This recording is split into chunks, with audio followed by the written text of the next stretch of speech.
The Lagos state government is now a few steps away from actualizing its push to begin demanding and collecting value-added tax from business operators in line with that recent ruling of a federal high court in Port Harcourt in Rivers State. In a move to make good on Lagos' insistence on VAT collection, the House of Assembly on Monday read for first and second time the state's value-added tax bill and directed its Committee on Finance, which is handling the matter, to report back on Thursday. On the bill on VAT, the Speaker said it would lead to increase in revenue and increase in infrastructural development, that being in line with fiscal federalism. That is what the country has been talking about. Joining us to discuss further, Omoshiri Temitope, investment strategist with AfriInvest Securities Limited. Omoshiri, good morning to you. Thank you so much for joining us. Look, on this VAT matter, what do you make of the move that Lagos State is pushing here through its legislator, and can we see this spreading to other states across Nigeria?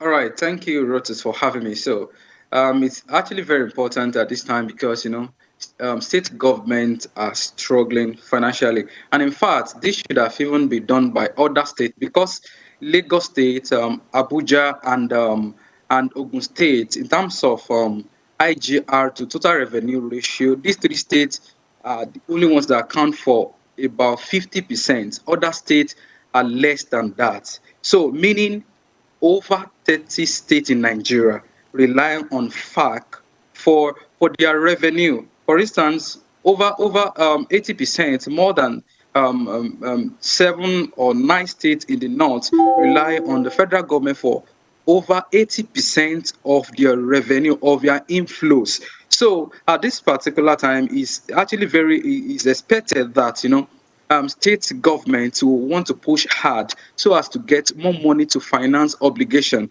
Population is growing. There's need to increase and improve on infrastructure and a lot of other needs. So it's actually expected at this time that the Lagos state government is pushing to actually generate its inflows from VAT. So I think other states will want to follow suit because it's even more pressing for them than Lagos State, Ogun State, and Abuja at this time.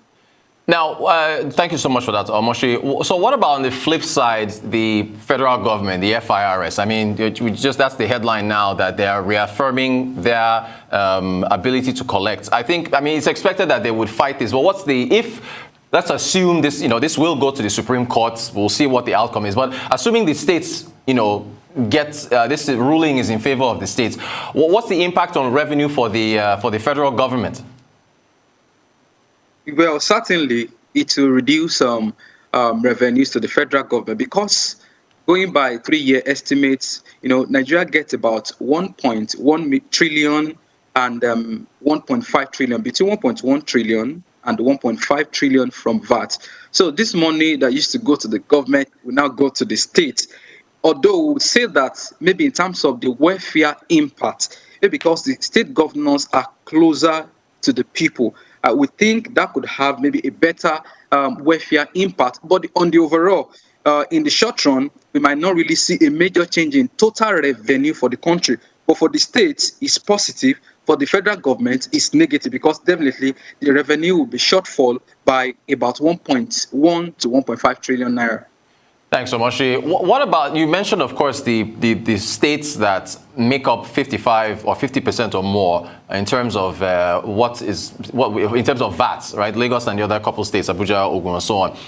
For other states that don't generate as much VAT and still benefit from the pool, do you think that if, assuming, we don't know how things will work out, but assuming that the states win this and now states are all on their own in terms of VAT collection, will this push other states? You think it will be a positive move for other states that don't generate as much VAT, in that direction? Well, it's quite challenging. It's going to be challenging for other states that don't really generate so much because some states that generate so much are actually favored in terms of the geographical location and a lot of other natural factors. They are not deliberate actions by the government or the governors, state governors, to actually earn that much. So in a way, it will actually go against state that cannot generate so much. So which is why there has to be a new set of policies and programs that will help this state to mitigate the shock on their finances, because this is going to be a shock. 1.5 trillion will leave government revenue to states, to some states. And in fact, it's quite interesting, because like I told you from the outset, that the states that are actually calling for this are generating so much in terms of IGR compared to states that don't generate so much, which even means that, it puts stress on the states that are not generating so much from VAT. Although we could say that there's no amount of money that is too much, particularly for Lagos State. The influx of people from other states into Lagos State, the pressure on infrastructure. So the state actually need all the money they can get to finance this obligation. It's going to be negative for states that don't generate so much, like I mentioned, and they have to just be on their toes. I'm sure state governors in those areas will have to be on their toes to actually drive businesses in those states, because the VAT revenue is a function of business activities and consumer spending. So once, I think this could also push them to put in place policies that would drive the real sector in those states. Fantastic stuff. You talked about welfare earlier. I want to move away from VAT now. The Central Bank of Nigeria is saying that they received 8 million Omoshi applications for the COVID targeted credit facility. So far, they've disbursed 400 billion. Is that a function, Omoshi, of, I guess, the impact of COVID on the economy, getting that many applications for aid? Yes, actually, last year we talked about unemployment rate of about 33%, and we talk about underemployment of about 25%.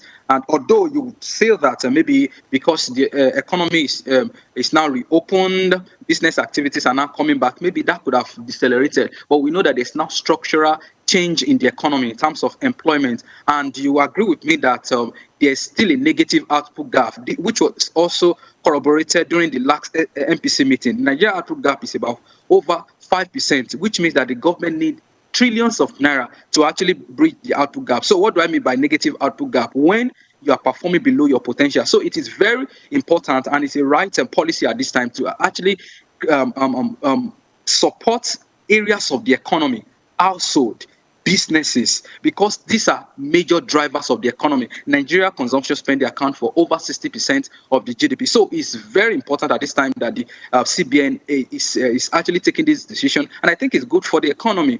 We think in the long run it will affect the labor market, that is unemployment numbers, and I think the fiscal policy should also consolidate the efforts of the monetary policy so that we can optimize growth, inclusive growth. That's what we need.